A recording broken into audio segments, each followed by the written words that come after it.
In the spring of 2020, the bustling energy of Chicago suddenly faded away. The city that had survived the Great Fire and the Depression entered an eerie silence.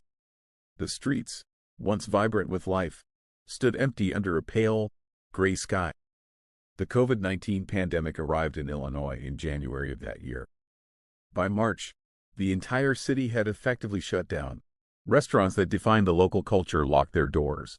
The iconic elevated trains ran nearly empty through the quiet corridors of the city.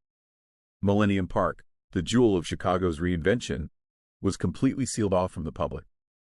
In neighborhoods that had already endured decades of strain, the virus hit hardest. Data began to reveal a stark reality of the crisis.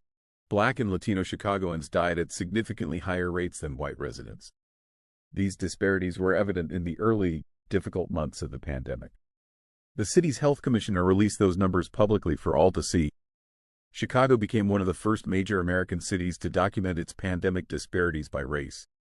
Then, on May 25, 2020, a tragedy occurred in Minneapolis. George Floyd died under the knee of a police officer, sparking a national outcry. Chicago, like cities across the country, took to the streets in response. For days, tens of thousands of protesters marched through the Loop. The movement spread through neighborhoods across every corner of the city. Some nights, the atmosphere grew tense as unrest followed the marches. Stores along the Magnificent Mile were damaged in the chaos.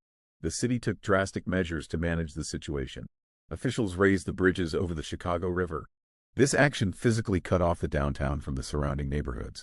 For many Chicagoans, the sight of raised bridges was deeply unsettling. These images of a silent, divided city became the most striking of the decade.